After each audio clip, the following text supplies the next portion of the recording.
was dying. The freezing water sapping his strength. He pounded his fist against the freezing ice, his lungs beginning to burn. Somewhere, a siren was singing like a harbinger that was fast approaching death. He opened his mouth to scream, the siren pounding through his panic-stricken mind. Ice fluid filled his mouth, burning his lungs as he was ejected unceremoniously onto the cold steel floor, coughing and hacking as the hypersleep fluid drained away through the steel grating. The dream hadn't been real, but sirens still blurred all about him. Slowly he climbed to his feet, wiping the noxious fluid from his arms and chest as he learned to breathe once again. Still shaking, he didn't bother to dress, but staggered naked into the crew corridor, heading for the flight deck. Suddenly a woman appeared before him, a light blue aura surrounding her body. "Sorry to wake you, sir, but I have a high level 5 emergency." "Where's the captain?" "Regulations state," she droned, "that the captain should not be awakened for anything less than a level 3 emergency, per Drake Corps regulations." "Fucking Drake Corps," he muttered. "Your objection has been noted and sent to the Drake Corps administration," she announced. "Remind me to deprogram you at some point," he said, walking straight through her.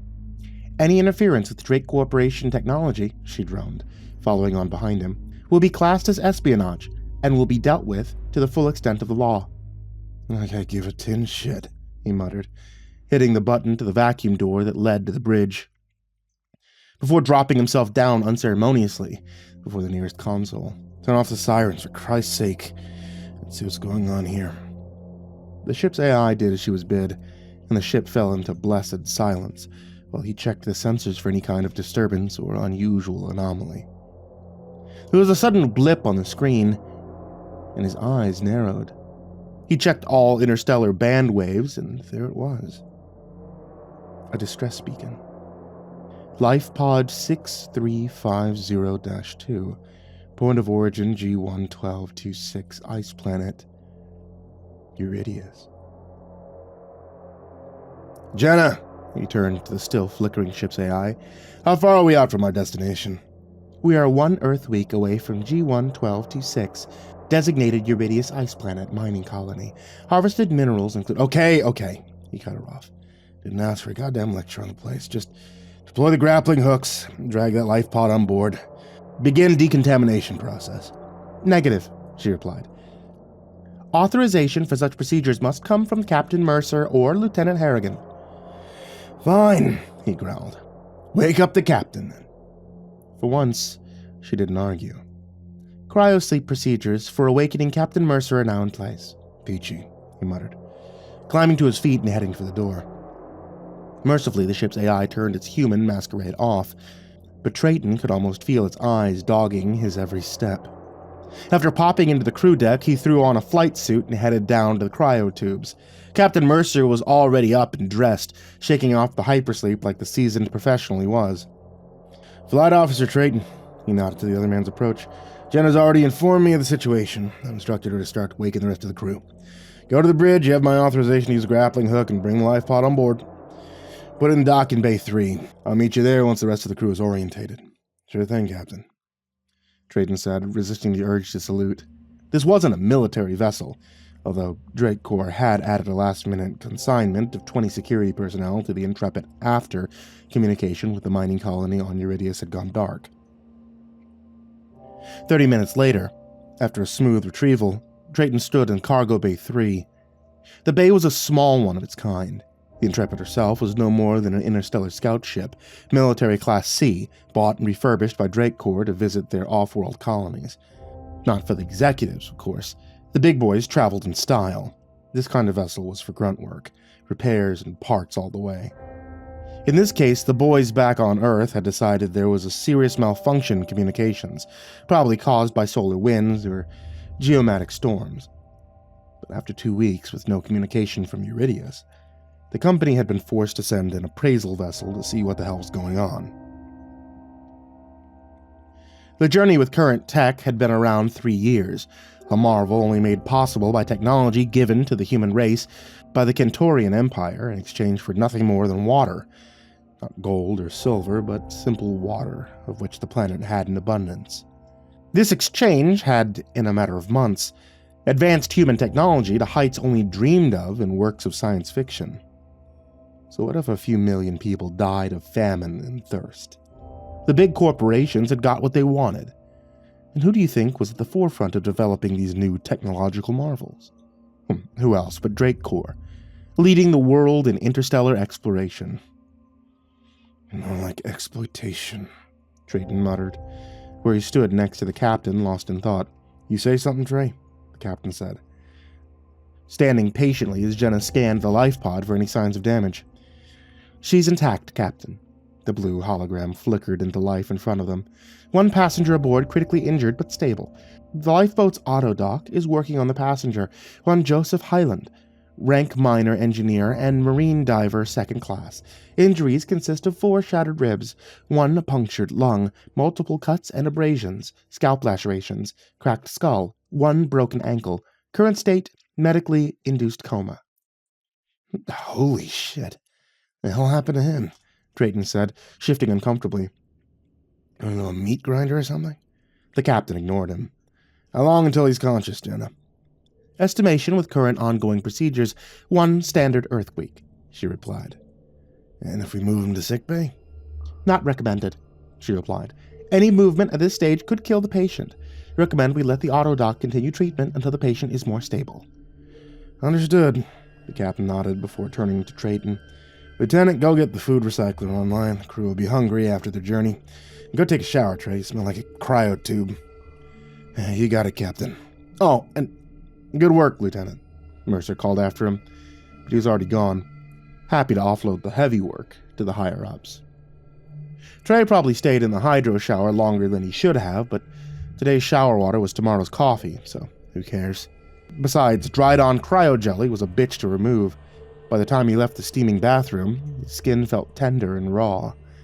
He shrugged into a fresh flight suit and strapped on his boots. Luckily, his officer rank had given him the privilege of a private room. It wasn't very big or comfortable, not on a rig like this, but it was better than sharing 4 to a room like the rest of the crew. Giving himself a cursory glance at the mirror, he headed down to Deck 2 in the mess hall. Like everything else on the ship, the mess hall wasn't very large. All white walls, metal bench-like tables, and the humming recyclers. Most of the 10-man crew sat at the dining table, whilst the Drake Corps security unit sat a little apart. All except for their sergeant major, who seemed to be in some kind of heated discussion with Captain Mercer. The sergeant was a big man, wide at the shoulders and narrow at the hips. The guy looked like he could drink boiling water and piss out ice cubes. Still, if Mercer was intimidated by the bigger man, it didn't show. He shook his head for the 3rd time and walked over to Trey, who was now standing by the recyc machine, leaving the sergeant red-faced and sweating. What you having, Drayton? The captain said, drawing closer. The meat-tasting goo or the fruit-flavored goo? I thought I'd mix them together, Trey laughed. You're a sick fuck, Drayton. The captain smiled, but to Trey that smile seemed strained around the edges. You mind me asking what all that was about? Trey asked, nodding towards the furious sergeant, who had now sat back down and was talking to his men in hushed, conspiratory tones. He didn't agree with my decision to not approach the planet until we can revive the newest member of our crew. Son of a bitch told me to open the auto dock, fill the poor bastard with stims, force him to talk. And when I tell him that would probably kill the guy, he shrugged and called it collateral damage. What'd you expect? Trey shrugged. Compassion from Drake Corps? You know who we work for. Like we have a choice, the captain said, pouring himself a cup of brown sludge that passed for coffee. All their competitors been driven under, consumed by the company. You want to work in this business, you work for the corporation. Yeah, Drayton said, following Mercer back to the crew table. Drake Corps is building a brighter future for the off-world colonies. Talking of a brighter future, Mercer said, grimacing at the taste of his coffee. You've just been promoted to my second in command. Trey looked at him, his fork halfway to his mouth. What? Why? What about Lieutenant Harrigan? Cryotube failure. She isn't. What? No, the captain replied. She's stuck in stasis. Cryotubes reporting medical difficulties, whatever that means. So the damn thing won't open till we get back to Earth. That means you get a field promotion, pal. Congratulations. Trey grinned. Those talking heads at the corporation will be foaming at the mouth when they realize they still have to pay your salary, unless he takes a nice little nap. Not to mention your own pay increase, of course. The captain grinned back at him. I'll drink to that. Trayton laughed, raising his cup. Mercer looked despairingly at the black grunge in his coffee cup. With balls like that, Trayton, looks like I chose the right man for the job.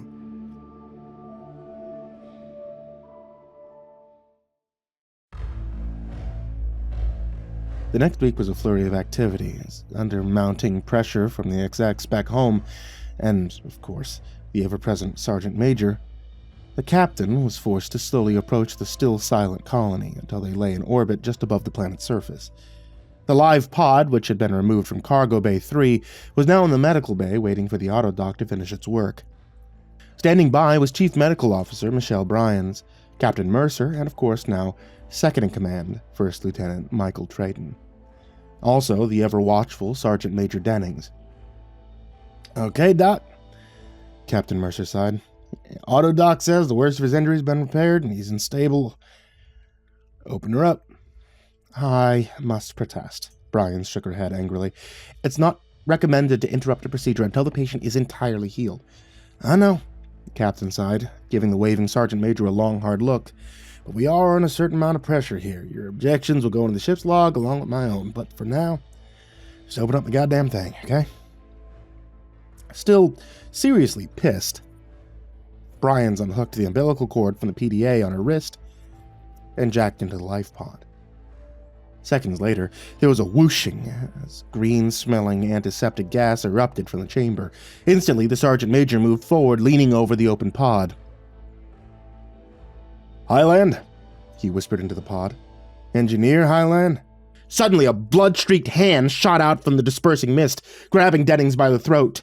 This was followed by an inhuman scream of madness as the man sat up, swinging his free arm at the Sergeant Major's head. Trey noticed a flash of green as he moved forward to restrain the wild-eyed engineer, but it was too late. Whatever Highland held in his hand, it connected hard to the side of the Sergeant Major's head before clattering away across the room. Dennings was down hard, his face bloody as, even dazed and injured, he scrambled for his sidearm, but the captain, seemingly unfazed by the commotion, came forward, pinned the Sergeant Major's flailing arm in place with one heavy-booted foot. "Give him a sedative or something!" Trayton yelled at the medical officer, who immediately grabbed up a gleaming needle and rammed it into the still-screaming man's neck. Whatever was in that needle hit him hard, and he immediately sank back into unconsciousness from behind Trey. The commotion was still going on as Dennings had now managed to regain his feet and stood nose to nose with Captain Mercer. "Don't you ever put your hands on me again!" Dennings screamed in the captain's face. "And don't you try to draw your weapon on my fucking medical bay!" Mercer shot back just as angry. "What were you planning to do? Shoot our patient? Lose the information you've been busting my ass to get?" Trayton, who had been desperately searching the corner of the room, suddenly found what he was looking for and used it to bang on the ship's hull loudly. Both men span about, their argument put on hold as Trayton tossed the green rock to Dennings, who snatched it nimbly from the air. "You know what that is, Dennings?" Trayton asked. He didn't wait for a reply. "It's jadeite. It goes for roughly 3 million converted US dollars per carat. It actually grows just like a pearl in those crazy clam-like creatures down on the planet's surface. Of course, that's not all the corporation's interested in." He was waffling now, trying to give both men time to cool off. "There's also lithium down there, and of course, the big-time rhodium itself, which of course we use to help us with interstellar travel." "No," the Sergeant Major said, holding the jadeite up to the light. "Real question is, what the hell are these markings?" Everyone in the room followed his gaze. Inscribed upon the jadeite were a number of strange markings that almost seemed to shift and undulate in the stark whiteness of the overhead lights. After some convincing, Dennings gave up the stone to Captain Mercer, but only after Mercer had promised to report the findings to Drake Corp immediately. "The message has been sent," he nodded to Dennings, "but it'll take some time to receive a reply. Some kind of interference coming from the planet's surface." This seemed to mollify the Sergeant Major somewhat, who stood up immediately after the last stitch was sutured into place. "I want that man awake and coherent," he said to Bryans, who was now clearing away her bloody instruments. She ignored the looming man, but turned questioningly to the captain, who nodded thoughtfully. Do it, Bryans, but keep him under sedative. There's a good chance we won't be learning anything. He could be in a severe state of shock, or his mind could be completely broken. I understand, Mercer replied, and I will take full responsibility and I'll wake him up. Bryans nodded and began mixing a cocktail of drugs before gently injecting the sleeping man. At first, nothing seemed to happen, but then the man's eyes started to flutter and his breathing evened out. Slowly, he opened his eyes, letting out a long, painful groan. Dennings tried to move forward, but the captain was already there. Hyland. Joseph Hyland, can you hear me? Again, the man groaned. Can you hear me, Joseph? What happened down there? In the deep, the man muttered. In the dark. What, Joseph? The captain asked eagerly. What happened down there in the deep? The man muttered again, drool spilling over his slack lips. In the temple. Temple? Mercer asked, looking at the others. The hell's he talking about? Maybe we should show him the stone, Trady interjected. I mean, he had it with him. Maybe it could jog his memory or something. Worth a shot, I suppose, Mercer said, not taking his eyes from the semi-conscious man. It's in my quarters. Go fetch it, Lieutenant. Trey did as he was bid, quickly heading to the captain's quarters and scooping up the strange stone and hurrying back. Still, his eyes were drawn to the markings as he handed the stone back to his captain. You see this, Joseph? You recognize it? Mercer said, holding it up before the other man's face. Suddenly, his swimming eyes came into terrible focus, and he began to pour forth scream after nerve-shattering scream, twisting his head back and forth. Blood began to gush from his nose, spattering the captain's startled face, who drew back with a cry. Bryans came forward, needle in hand, but it was already too late. Hyland, his face now spattered with his own blood, issued one last desperate scream, his eyes bulging before he lay still. Head slumped to one side, bloody froth seeping from between his lifeless lips. Bryans dropped the needle, shattering it upon the floor as she rushed over, feeling for a pulse. There was nothing. Dead, she whispered. Do something! Dennings roared. Look! She shot back at him angrily, pointing at the blood trickling from the dead man's ears. Something's ruptured inside. There's nothing more we could do for him. Perform an autopsy, Bryans, the captain said, wiping the blood from his face. Start an autopsy immediately. I want the results on my desk first thing in the morning. Sure thing, Captain, she replied. And where are you going? The captain said to Dennings, who was already leaving the room. I'm going to make my report, the sergeant major replied. We're going in, Mercer. I can guarantee you that. After this clusterfuck, we are going in.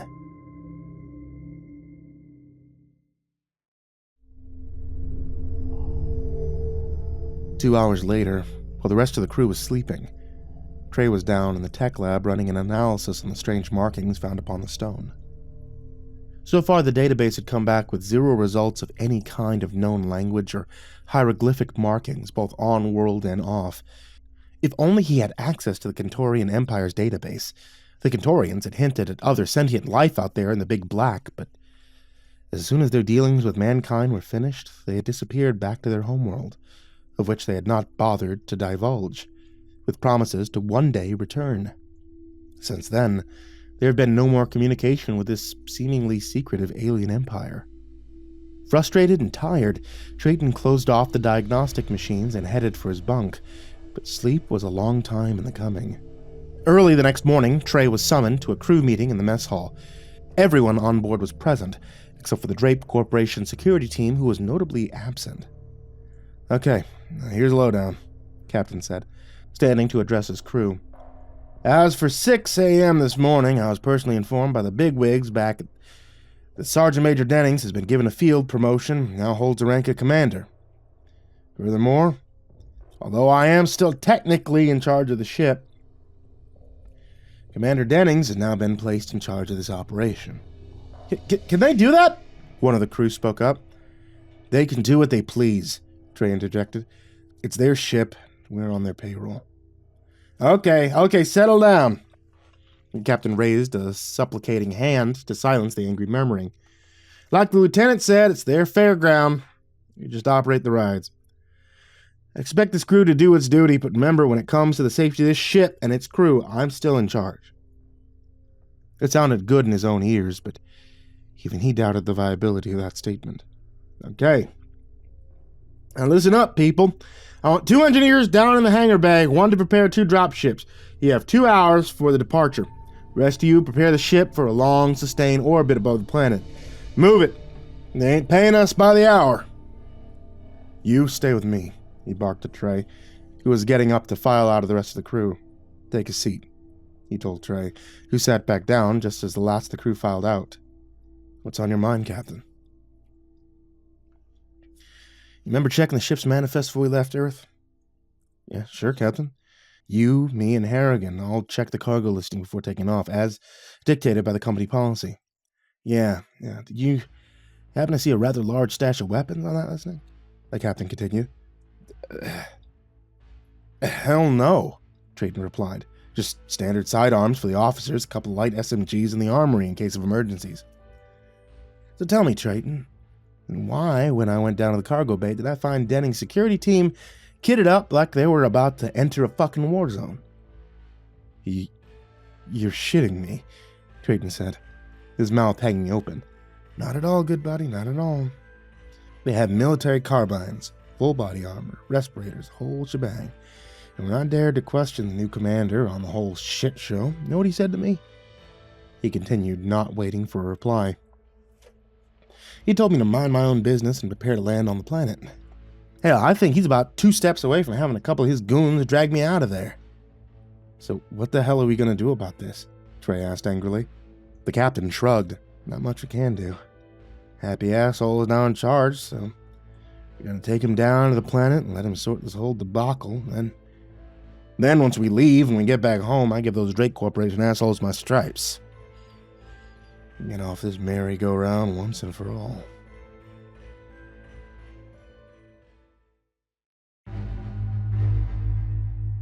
Two hours later, both men were stood in the hangar bay, waiting for the pilots of 2 dropships to run over their final checks. Dennings' now heavily armored security team had already entered the ships and were strapped in place, waiting to dust off. What do you mean, a representative of the ship? Captain Mercer spat into the now smiling face of Commander Dennings.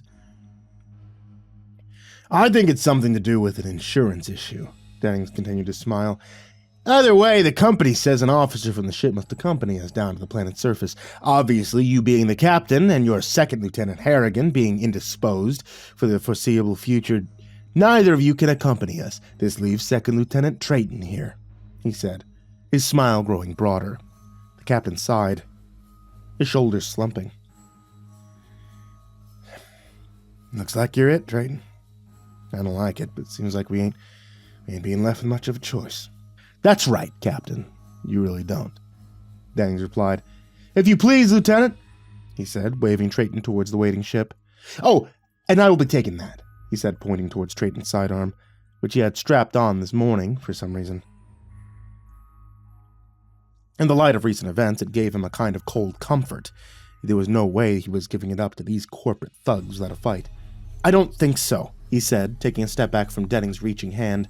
You guys are packing enough firepower to overrun a small city, and from what we saw in the medical lab, I think we can count out a little communication error or faulty wiring down there. So if you want me to come with you quietly and my full cooperation down there on the surface, then I stay armed. Dennings thought it over. You at least proficient with that thing? Trayton grinned. Why don't you stand up against the wall, Commander? Put an apple on your head. We can see what happens. You threatening a commanding officer, Trayton? Not at all, Trey replied. Just a little humor, Commander. Just a little humor. Get on board, Lieutenant. Take a seat. Still smiling, Trayton boarded the ship. We'll be in constant communication from the planet's surface. Dennings turned back to the captain. I want constant surveillance on my squad from the bridge. I intend to have this issue resolved with the utmost haste, but until then, you watch your ass, Captain. You understand? Absolutely, Mercer replied, his face carefully neutral. Dennings staring into the other man's face for a second or two longer, then turned and boarded the ship. From the bridge, Captain Mercer watched the 2 dropships dust off and approach the swirling atmosphere of Uridious. For some reason, he had a sudden urge of foreboding, and a cold sweat broke out all over his body as the 2 ships disappeared into Uridious' frozen heart.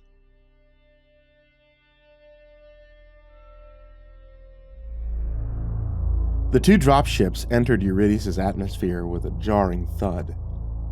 To Trey, it seemed that the entire ship's hull began to vibrate and rattle, causing him to grab a tight hold of the straps that kept him firmly secured in his seat. One of the Drake Corp's agents noticed his discomfort and smirked, whispering to the guy by his side. Both burst out laughing, not bothering to hide their amusement at Trey's obvious discomfort. It's okay, Trey thought. Let them laugh. Fucking numbnuts. Drake Corps thugs don't know shit about the planet they're about to land on. Just the usual briefing pack, grab your rifle, and away you go. Trey, however, had done extensive research on Uridious. Not that the planet was unknown to him before the mission. Hell, everyone knew about Uridious and its fabulous wealth. The big corpos back on Earth had spent billions trying to secure the mining rights once the probe's survey of the Outer Rim had returned. But it had been Drake Corporation that had won out. Funny, when the heads of other corporations suddenly start to go missing or choke on their Caesar salads, how quickly your rival loses interest. Just then, the implant secured deep in Trey's auditory canal suddenly squawked into life, and Captain Mercer's voice filled his mind. Trey, what the hell's going on down there? Both dropships are way off course. What do you mean off course? Trey whispered back, hardly moving his lips, aware of the other men around him. Those assholes are not heading for the mining colonies. They're heading towards the southern pole of the planet. Drake Corps HQ there on Uridious. Sons of bitches, Drayton hissed back. They're gonna pull out any Drake Corps executives before they check in on the main facility. Suddenly, there was an ear-piercing shriek deep in Trey's head, and he cried out, pawing at his ear as Commander Dennings loomed above him, an evil grin on his face. Sorry, Lieutenant. Did I interrupt something? He said, drawing closer until both men's noses were nearly touching. Trey could swear he could feel the anger seeping from the commander's pores. My pilot's been monitoring your comms for the minute we dusted off. He's currently blocking your personal transmitter. You have no goddamn right, Trey growled. Actually, I have every right. I'm in command here, not you or your captain, me. And I will decide what I want you to know and when I want you to know it. You're only here because Drake Corps insists. You're nothing more than a get-out-of-jail-free card should the shit hit the fan, Trayton. Insurance. Nothing more. He straightened up. When we get down on the planet, you stay behind my men. Keep your mouth shut. Stay the hell out of our way. That said, he went back to the cockpit and strapped himself back down. Trey could feel the other man's hostile looks drilling into him, but he closed his eyes and ignored them. Moments later, the 2 dropships landed hard on the frozen heart of Uridious. No matter what Trey thought of the commander and his men, there was no doubting they were seasoned professionals.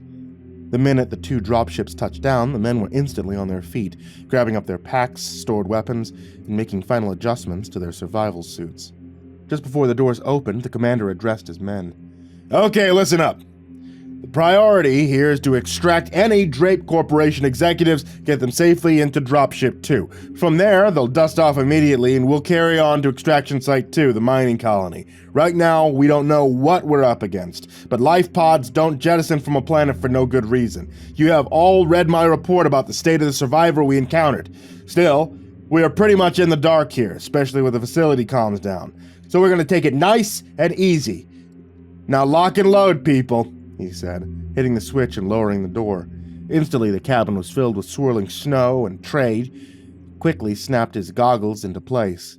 Even with the survival suit clinging to his body like a second skin and pumping warm air, he could feel the cold atmosphere of Uridious pressing against him, the wind howling like some terrible banshee outside. Okay, Dennings yelled over the wind. They ain't paying us by the hour. Move, move, move! Instantly, the men disembarked, forming a fan shape outside the door, weapons at their ready. As Dennings casually strolled down the metal ramp, Trey, close behind him, trying not to slip on the thin layer of ice that had already begun to form against the ship's hull.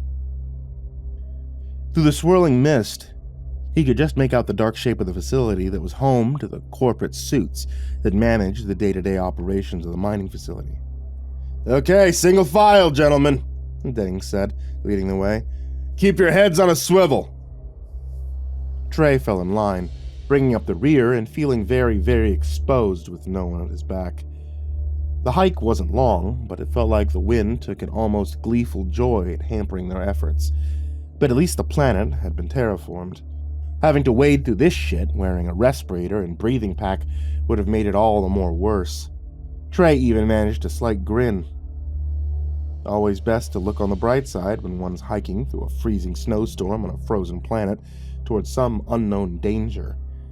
As they drew closer, he noticed that most of the facility's lights were still on, although some flickered, casting weird dancing shadows on the facility which loomed above them, tower-like and imperious.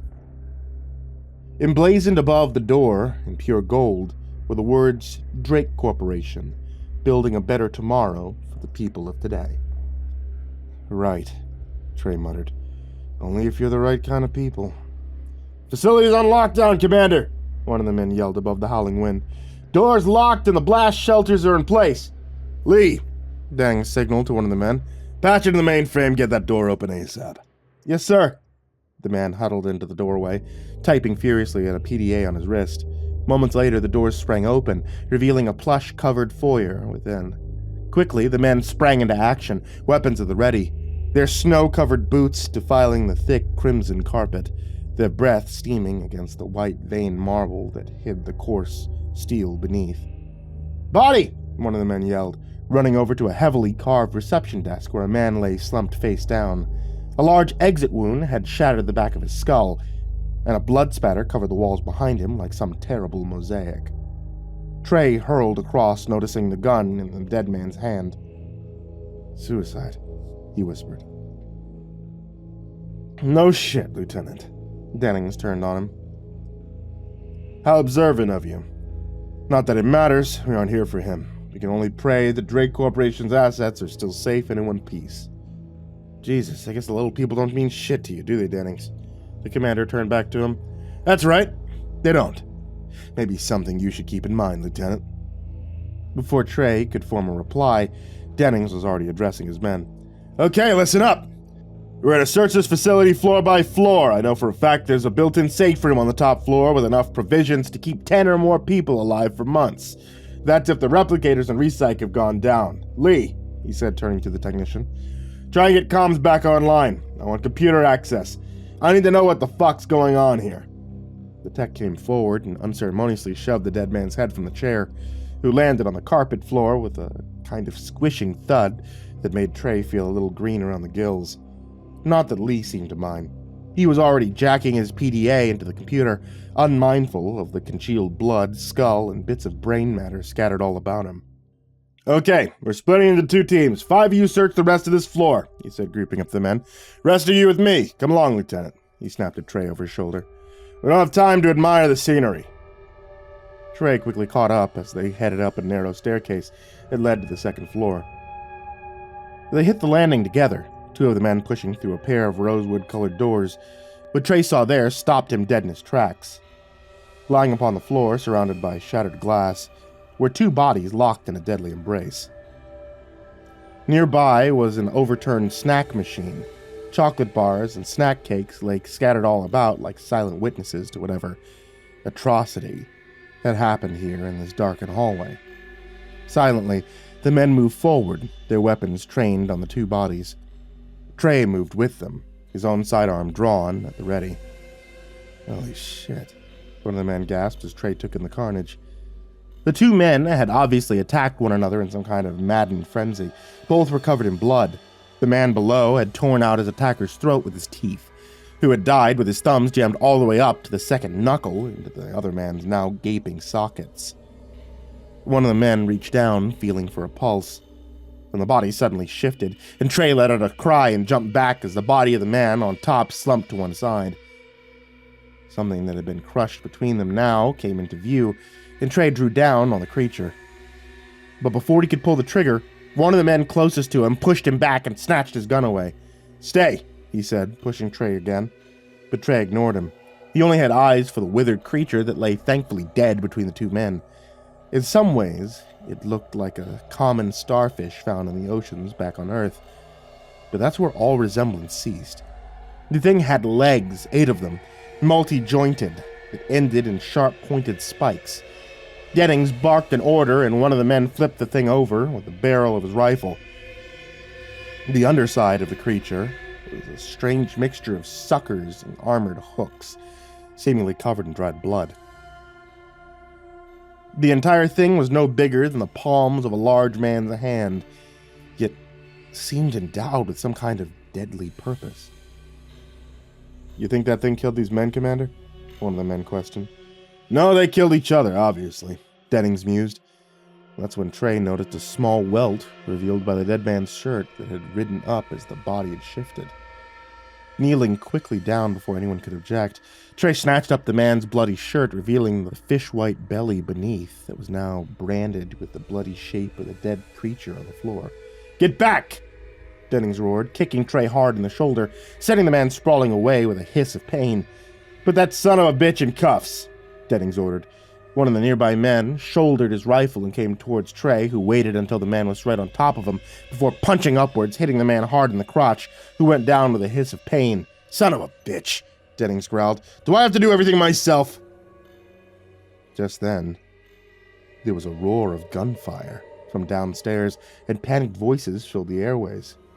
Dennings looked over at Trey, and for just a moment, Trey was sure he saw fear in the other man's eyes. Then, they were moving towards the stair, the screams of the dying echoing like the souls of the lost from below.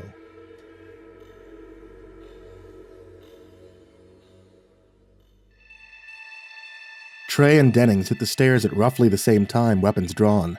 Trey had trouble believing the chaos that was unfolding before him. Several of Dennings' men were already down. The rest were locked in a frantic firefight with each other. One man landed close to Trey's feet, and as he looked on with horror, the man clawed at his leg, hissing with hate. A starfish-like parasite attached to the side of his bleeding face. It all fell into place now. The 2 dead men locked upstairs in eternal combat. "They're infected!" he screamed into Dennings' ear. "They're infected with a parasite!" To Dennings' credit, he did not hesitate, but barked orders to the men at Dennings' back, who quickly joined the firefight, turning the tide, cutting down their former comrades with brutal efficiency. At last, the roar of gunfire subsided, the air heavy with the smell of blood and sulfur. Corporal Lee came forward, a nasty gash across his forehead. "Jesus, Commander," he pawed at Dennings' survival suit. "There was something in the shadows, some kind of hunched wet thing. I only caught a glimpse of it before it threw those things into the room. At first I thought they were some kind of starfish, then they began to scuttle across the room. Jesus, they were so fast. They clamped onto some of the men. That's when they turned on us," he said, his voice tapering off to a whimper. Dennings, disgusted, grabbed the other man by the shoulder and shook him roughly. "What the fuck did you see? A wet hunched thing? Report!" he screamed into the other man's face. "What did you see?" And then, the big burly sergeant rushed over. "5 of the men are down, Commander. 2 severely injured." Dennings ignored him, taking a deep breath. He never took his eyes off the trembling corporal before him. "Report!" he said again. "Tell me, what did you see, Corporal?" The other man, remembering his training, calmed his breathing and began to speak in a firmer tone. "I only caught a glimpse, Commander. It was as if the damn thing was wrapped in shadows." He closed his eyes now, perhaps searching his inner eye. "It was tall," he sighed, and hunched over in his eyes. He shuddered. "They weren't human. It wasn't human, Commander. I could feel the hate emanating from it. Then it drew those things into the room. Its hand..." His eyes suddenly shot open. "Its hand was webbed. I swear it, Commander. Its hand was webbed." "Okay, son," Dennings said, patting the man on the shoulder. "Go help the sergeant here with the wounded." "Sergeant," he said, turning to the big man by his side. Form a secure perimeter, lock down the entrance. We still have a job to do. Lieutenant, he turned to Trey. We're heading upstairs to check the safe room. You're shitting me, Drayton replied. You think if anyone was still alive, they wouldn't have heard all that commotion? That's not the point, Dennings growled. We have a mission to secure those executives, and I'm not leaving here until I know what happened to them, one way or another. Now get moving, he said, taking hold of his rifle. He didn't quite point it at Trey, but the implied threat was obvious.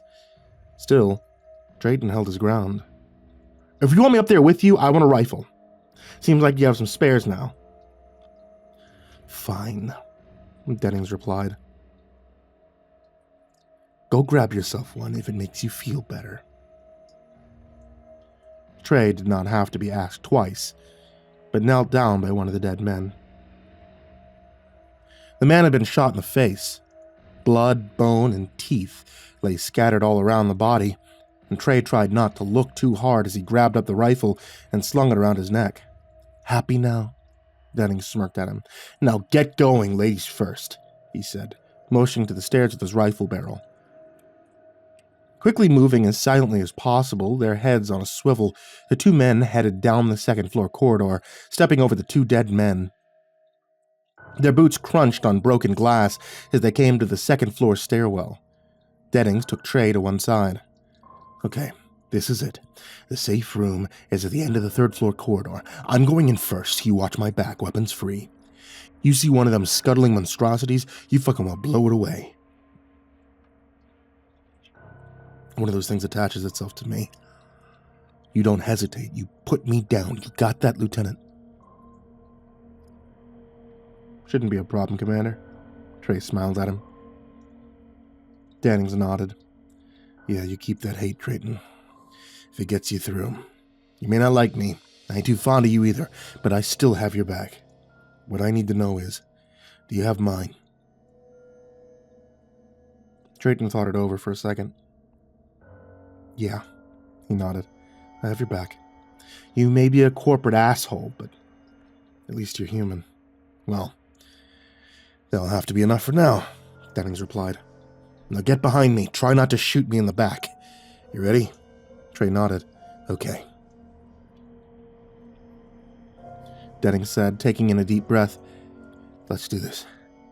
Turning towards the door, he gave it a hard kick, making Trey wince before rushing into the corridor, his rifle raised high before him. Trey followed him in, taking the opposite side of the corridor. There were bodies sprawled across the floor. Dried and congealed blood seemed to be everywhere, streaked across the walls, splashed all over the low ceilings. As for the bodies themselves, they had been torn open. Most from the rear, and Trey noted the large metal door wide open. His best guess was that these were the executives Dennings had been so desperate to find. They had made their play for the safe room and been cut down in their mad panic. Fuck, Dennings whispered, hand over his mouth and nose as he signaled to Trey forward. Look at this, Dennings said, kneeling down by a woman in a torn business suit. These parasites didn't do this. Her back was shredded right down to the spine. You see the claw marks? Yeah, Trey swallowed hard. But who is she? Dennings shook himself as if coming out of a trance before removing a small device from his combats. Gently, he raised the woman's bloody blonde hair, revealing a small barcode on the back of her graying neck, which he quickly scanned. The device beeped, and Dennings read the name out in the display. Rebecca Porter, Drake Executive Level, Rank 1. Slowly, he continued on down the corridors. Stooping down, his machine beeping, he read out more names that Trey tried desperately not to remember. Still, he knew they would come back to haunt his dreams, perhaps begging for his help from their poor torn and shattered bodies. Finally, they came to the open door. Mr. Drake, Dennings called out. Mr. Drake? He called again. Entering the room, his voice growing desperate. Drake, Drayton hissed. What are you saying? He's here? Of course not.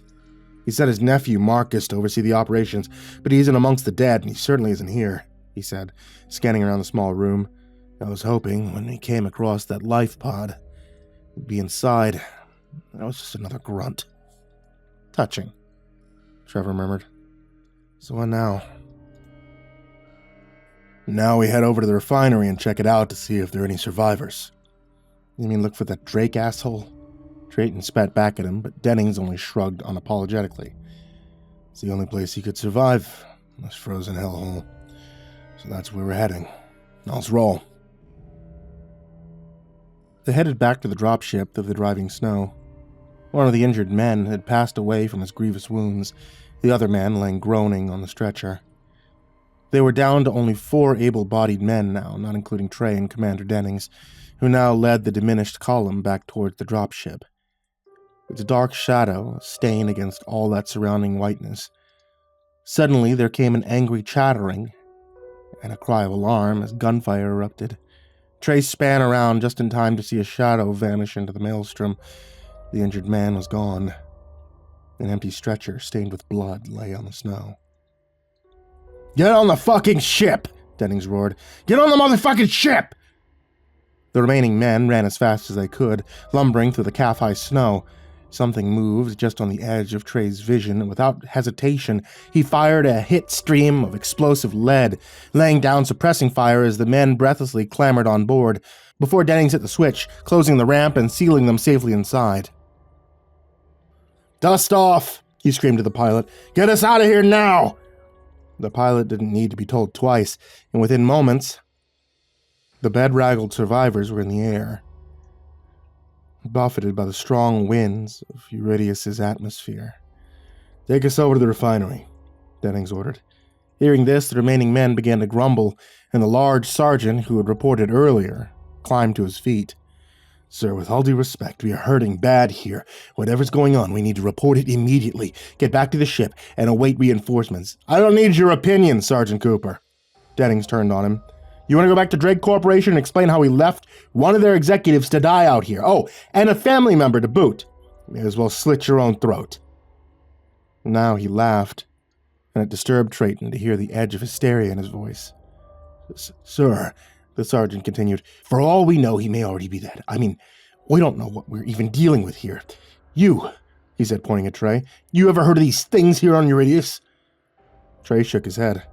"From what I read and researched before we left, Uridious does have some indigenous life, but nothing like this. Mostly it consists of small fish-like creatures and crustaceans living in the ocean beneath the ice. No intelligent life." "Intelligent life," Dennings scoffed. "You think those things out there are intelligent?" Trey shrugged. "That attack seemed pretty coordinated to me. And the use of those parasites against us? Yeah, I think there is some level of intelligence to be sure." "There you go," Cooper said, feeling validated. "Fine," Dennings said, looking slyly at the other man. "You want to go back? Fine. Then I will relinquish my command over to you as the next senior rank and let you make that decision." "No, wait a goddamn minute," a sergeant flustered. "I never said—" "That's right," Dennings hissed at him. "You have nothing more to say. Now sit the fuck back down. We're heading over to the refinery, even if it's just a quick sweep of the area. That way we can go back and say we gave it our best shot, and then we are out of here." That seemed to placate the men somewhat, and the big sergeant sat back down, his eyes downcast. Trayton, meanwhile, had stood up and gone over to sit by the tech Corporal Lee. "Hey, do you think you can patch me into the personal record files?" he said, booting up the PDA on his wrist. "Maybe this Marcus Drake could help us find out what the hell's going on here." Lee licked his lips nervously. "That would be in direct violation of Drake Corporation policy. They could have me up on charges of espionage. You know the sentence for that? I mean, those assholes even have their own prisons. They fucking own everything back on Earth." Trey nodded. "Yeah, don't I know it. You can't even get a candy bar without their name plastered all over it, but we need this, man. I don't think the commander over there," he said, nodding towards Dennings, "has any intention of just having a quick look around and then bolting back to the ship. He catches me as a do-or-die kind of guy. He knows damn well if he doesn't return with at least a body or some damn good answers, he's royally fucked. At least if we can get some answers, we may stand a chance. After all, knowledge is power." Lee gave a strange smile. "I think we are fucked. Either way, guess this is no harm in it at this point." "Okay, my man," Trey smiled, laying a hand on the other man's shoulder. Now jack me in. Lee began to type furiously on his PDA. Damn firewall, he murmured, a small sweat breaking across his brow. Got you, asshole, he finally murmured, before syncing his own PDA with Trey's. Sitting back, Drayton hit receive and closed his eyes. A small screen appearing across his vision. He didn't like using his Neuralink like this, but sometimes it was the fastest way to get things done. And there it was. Marcus Drake's personal logs. The first one dated back 2 months ago. At first, it was all mandatory stuff. The mining facility had already been up and running when he had taken over, tapping into the vast wealth of Uridious, making Drake Corporation trillions in new dollars every year, and funding their latest round of space exploration. Next was a report of communications issues, solar storms with high magnetic particles that had taken the comm systems offline. They were attempting repairs, but so far no dice. Still, mining operations were not affected, and even better news, the survey teams had discovered a new cluster of jadeite pearls in a so far undiscovered trench in the depths of Uridious' oceans, only a few miles from the portable's submersible base. Goddamn two-tier operation, Drayton murmured. Show the land for the lithium, harvest the oceans for the jadeite. The rest of the logs were more of the same until the last entry, dated 2 weeks ago. The portable harvesters and submersibles have been moved across the ice to the new location. Massive holes had been punched through, and the submersible bays and habitats had been sunk to the ocean floor on the edge of the Great Chasm. For the next few weeks, the submersibles and harvesters would gather the jadeite pearls, then return to the surface with the treasure, ready for the processing. After that, there was only one other short entry consisting of only 4 words. Cries from the deep. Then there was nothing. No more entries, no more files. Nothing. Sighing, fighting a headache, Drayton disconnected and opened his eyes, rubbing at his temples. He was suddenly afraid. More afraid than he had ever been. The shock of the last few hours that had covered him like a Novocaine blanket suddenly fell away, leaving a deep-seated dread that stole his breath away. Putting his head between his legs, he tried to level out his breathing as the dropship finally dusted down with a jarring thud.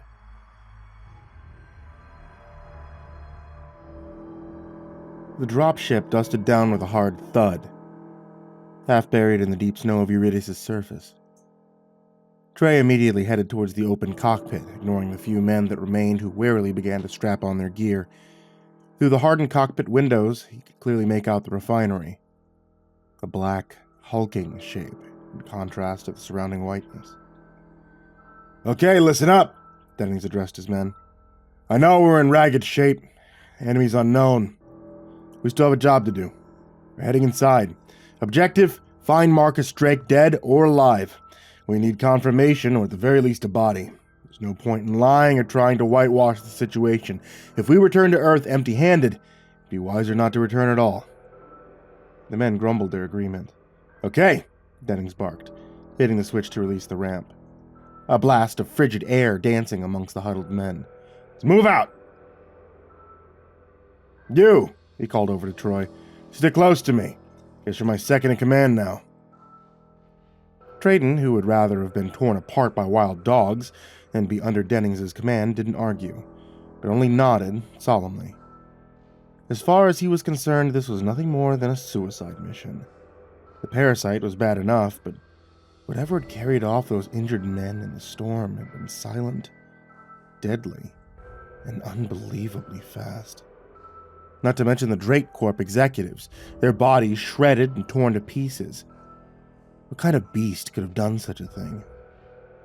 Whatever manner of creature haunted this white hell, he was very much afraid its snarling face would be the last thing he would ever see. Taking his position in the vanguard beside Dennings, they waded through the freezing snow, their ragtag group of men bringing up the rear. Drayton's head on a swivel, his breathing heavy, as he anticipated an attack that never came. After what felt like an age, they finally reached the looming refinery. Whole place is in lockdown, Corporal Lee said, jacking into the blinking door panel. Over here, another man shouted over the driving wind.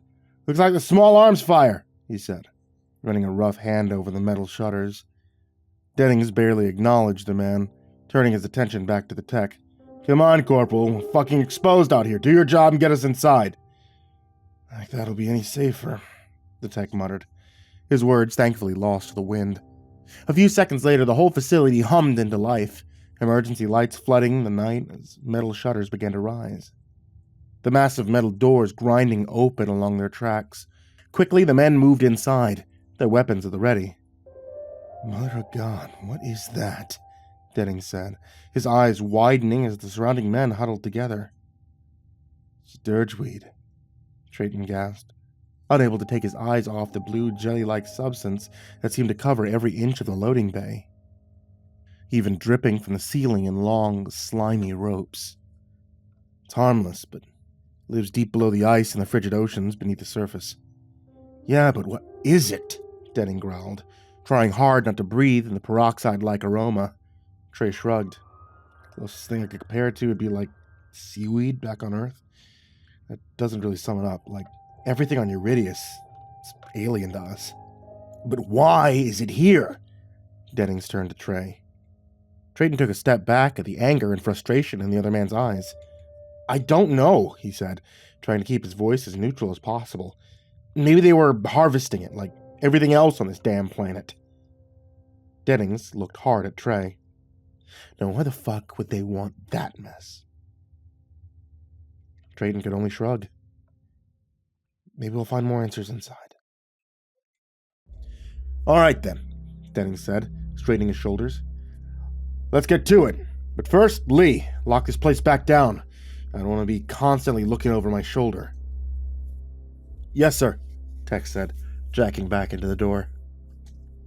The cold snow swirled all around him as the door began to rattle back into place. It was about halfway down when a claw-tipped hand shot out of the swirling whiteness and tore out Lee's throat in a welter of blood and gristle.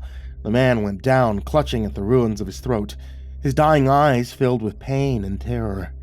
The door was almost closed when one of the creatures dived inside, grabbing up one of the men as if he weighed nothing. It tore him clean in half. His smoking guts and entrails splashed across the floor. The remaining two men opened fire, but the thing leapt high in the air, almost cat-like, and came down hard on one of the terrified men, clamping its jaws onto his face and biting down hard. There was a horrifying crunch as the man's face and the lower part of his skull were torn away. The other man fired off a couple of rounds, both missed the snarling creature, and he turned to run, but was suddenly cut down as Dennings opened fire, spraying the entire room in his deranged and panicked terror. Still, he managed to hit the hulking thing as it looped forward, sending it staggering backwards. Trey, who up to this point had stood frozen, unable to comprehend such a sudden turn of events, now drew down on the creature. But unlike Dennings, Trey took his time and drew a bead on the hulking thing, which, although wounded, seemed still intent on its terrible purpose to destroy the invaders. Fuck! Dennings screamed as his rifle clicked empty. The creature seemed to almost grin just before Trayton emptied a full magazine into its massive chest, sending it flying backwards, its loathsome blood misting the air as it finally went down with a screech of cheated hate. Ignoring Dennings, who sat down heavily trying to get his rapid breathing under control, Trey quickly reloaded his rifle and slowly approached the downed creature, looking for any signs of life. But the thing lay completely still. "The fuck are you?" he said, his eyes searching. To Trey, the creature looked almost frog-like. Its white, slimy skin, huge saucer eyes, and open mouth. It was definitely aquatic in nature, with large webbed hands and spade-like feet, both equipped with razor-tipped claws, and yet there was something almost humanoid about it. Trey simply couldn't place it. Perhaps it was that it moved on two legs, or the intelligence Trey had seen in its black eyes when Dennings' rifle had clicked empty. A hand fell on his shoulder, and he let out a cry, spinning around and shoving Dennings away before hitting him hard in the belly with the barrel of his rifle. The other man let out a whoosh of air and doubled over, clutching at his bruised stomach. "Son of a bitch!" Trey growled, resisting the urge to hit the commander again, knowing if he started in, It might never stop. You killed that man, Dennings! You lost it and tore up one of your own men. Why don't you just waste us both now and save those things the fucking job? Jackson. Dennings winced, straightening up. His name was Jackson. And you're right. I killed him. We're in deep trouble here, Trey. No way Drake's still alive, and if I go back to Drake Corp empty-handed, I'm finished. There's no way out, not for me, and I won't be torn apart by one of those things. Smiling broadly, his eyes far away, he quickly pulled his sidearm. Hey! Was all that Trey managed before Dennings put the gun to his head and blew out his own brains. His body sliding down the wall before finally coming to a rest at Trayton's feet, smoking gun still clutched in hand. For a moment, the room seemed to tilt. The black spots appeared before Trey's eyes. Quickly, he slapped himself hard across the face and started to breathe long and slow, knowing if he passed out now, he might never wake up again. There came a sudden rattling as something outside threw itself against the shuttered door. That got Trey moving, as he quickly gathered up a couple of spare magazines from Dennings' body, stuffed them quickly into his jacket. Fuck you, Dennings. He spat at the other man before heading up the metal steps and deeper into the darkened complex. The complex itself seemed to be a maze of winding corridors that opened up now and again to large manufacturing rooms. It was in one of those rooms that he came across another dead body. The man was dressed in overalls and sat behind a desk filled with papers covered in coffee stains, pencil shavings. But unlike the other victims, this man hadn't been torn apart. Instead, his gaping mouth had been wrenched open and throat stuffed with jadeite pearls. His eyes had been torn from their sockets, and much larger pearls forced in their place. And Trey was forcefully reminded of a story he once heard about a Roman general who had been murdered by having molten gold poured down his screaming throat. And now, more than ever, Trey believed these creatures to be of higher intelligence, that their brutish form gave credence to. But why had they attacked the facility? Did they see humans as invaders? Perhaps the pearls had some kind of significance to them, or maybe they were just royally pissed at any kind of interference with their ecosystem. It didn't really matter. The only thing Trey wanted to do was survive. He had already tried to contact the ship, but the storms outside had interfered with the comms. The only alternative was to try to make it back outside to the dropship, but it was doubtful the pilot had survived. All those things roaming around out there. The only thing Trey could think of was to get down to the underwater habitats, grab a submersible, make his way back to the Drake Corp admin facility. He's there, he could burst through the ice and maybe see if he can get himself locked into the Drake Corp safe room and wait out the storm to contact the ship. It was a thin plan. Very thin. But what was the other alternative? Wait up here for those things to break back in? Or pull his gun? Take the coward's way out like Dennings? No way, Trey muttered. If I'm going out swinging. Knowing he was probably putting his head into the jaws of the beast, Trey started to head back into the corridors, looking for any signs that pointed towards the submersible bays. It took him less than a minute to find a metal sign attached to the wall, pointing him in the right direction. The signs had been there all along, but his tired, frightened mind had just refused to see them. But now he had a plan again. He felt more alert. The dreamlike qualities of the last few hours were starting to slip away. There was very little hope his plan would succeed, but some hope was better than none at all. Keeping his back hard-pressed against the cold metal, Trey inched his way along, following the signs. The emergency lighting illuminated the whole facility with a deep, shadowy red that flickered on and off, causing shadows to seemingly move just at the edge of Trey's vision. All he could hear was his own labored breathing and the dull thud of his heart as it pounded in his chest. He felt both hot and cold at the same time, convinced that at any moment a shadow would detach itself and tear him apart, after what seemed like a decade to his tired mind. He turned a sharp corner and let out a whoosh of breath. The lighting was better here, and the room a little warmer. This was the moon pool that led down to the rest of the facility below the water. Not wasting any time, he rushed over to one of the pods and jumped inside, pulling the heavy steel door down in place and sealing himself in. Luckily, he didn't need to worry about driving the damn thing. There were only 2 buttons, descend and ascend.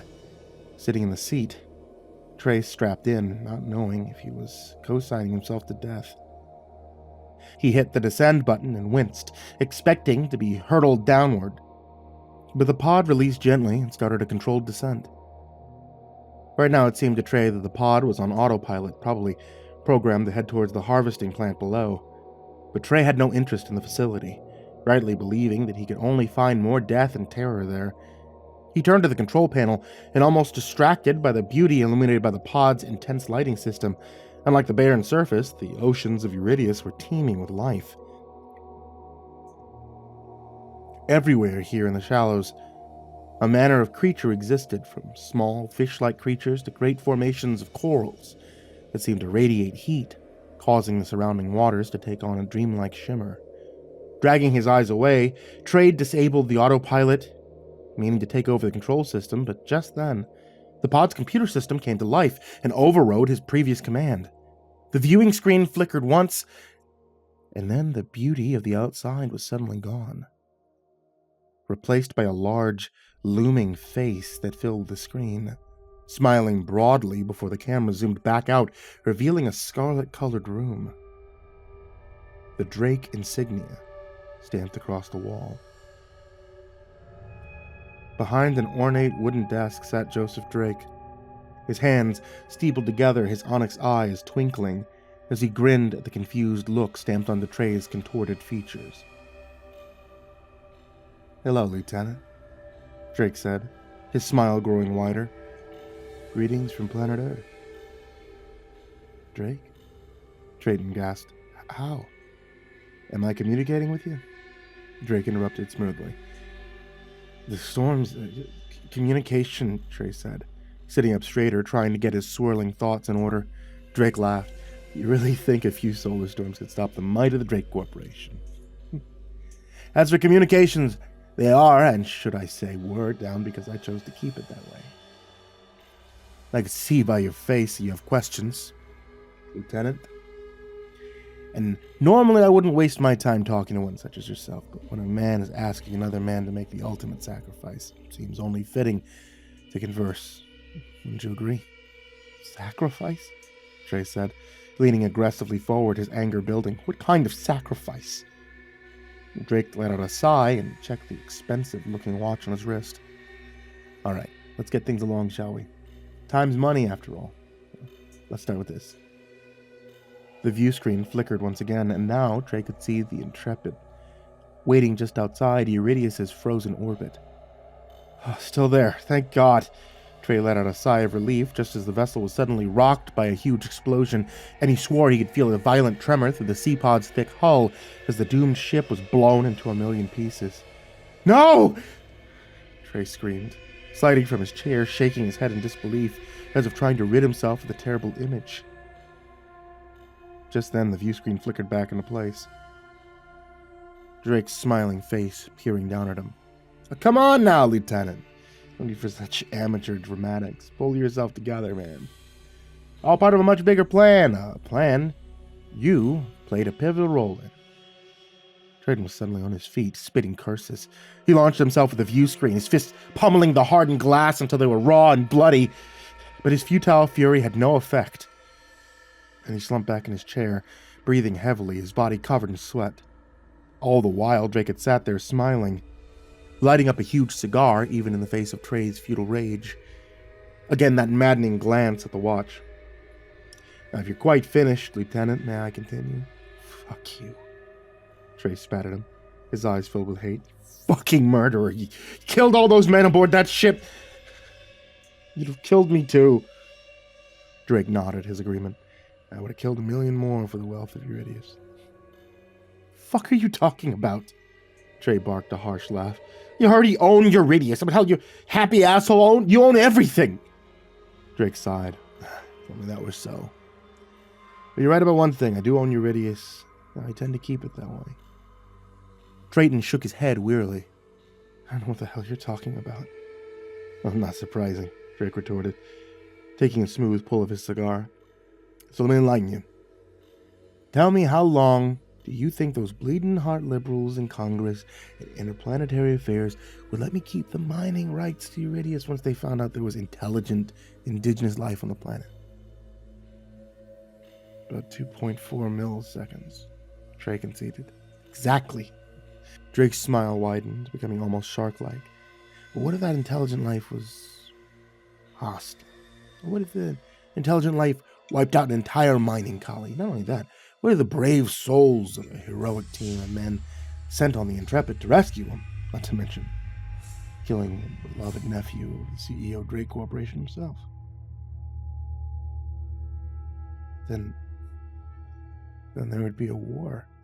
Trey sat up quickly.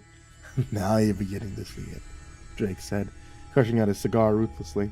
And what if, say, Drake Corporation had a weapon, chemical weapon, one that could wipe out these ruthless, murderous creatures and leave their riches and Uridious still intact? How could you already have a weapon then? But that's when the penny dropped. You son of a bitch. You already knew, didn't you? Before we even were sent here, you already knew. Drake clapped his hands gleefully, almost childlike. Yeah, I did. That's why I sent my nephew when the reports from the miners started coming in. If you had bothered to venture further into the facility, you would have found our science wing.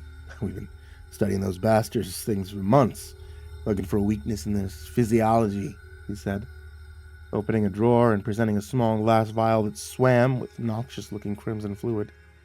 And now we have it. A couple drops of this in their ocean. Every one of those motherless things would be dead. Why? Why us? Trey angrily interrupted. Why send us at all? Drake sighed, rubbing at his brow in frustration. Because, dear boy, it's all about showmanship.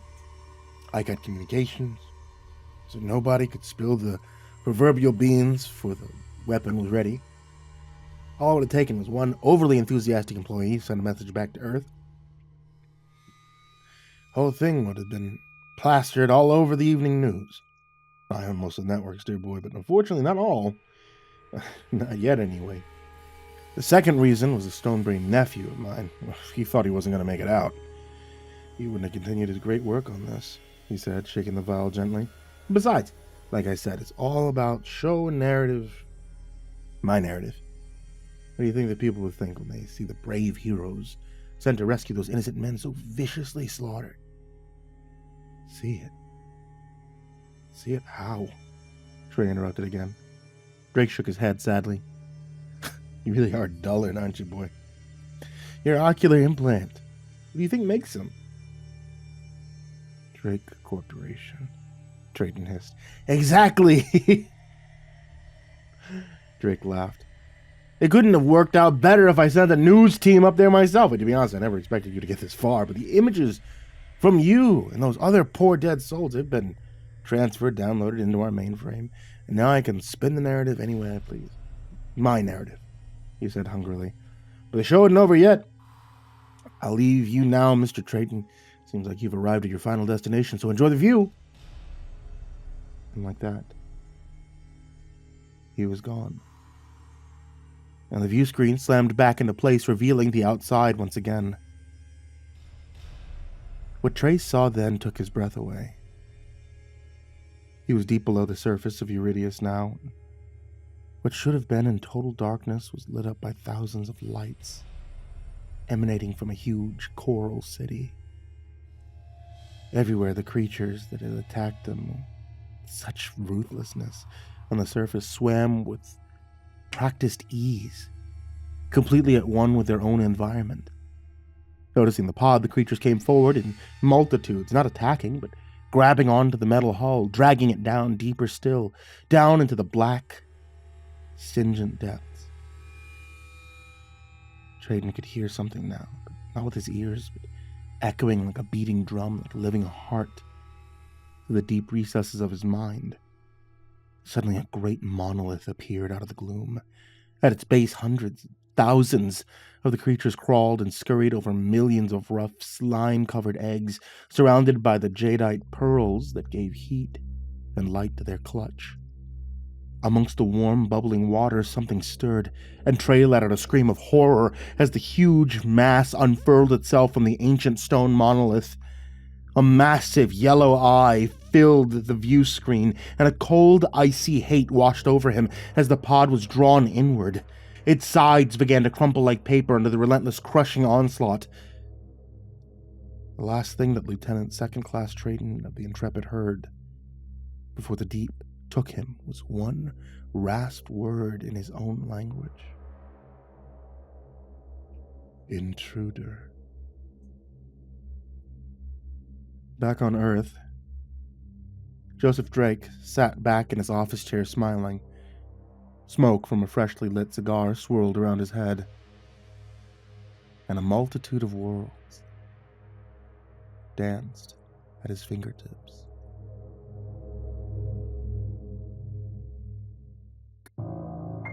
Hey there kids, it's me, MrCreepyPasta, and I just wanted to tell you thank you so much for watching tonight's video or for listening to tonight's episode of the podcast. Once again, my book is available on Amazon. It is the Creepypasta Collections Volume 1 and Volume 2. They're always available if you guys want to check those out.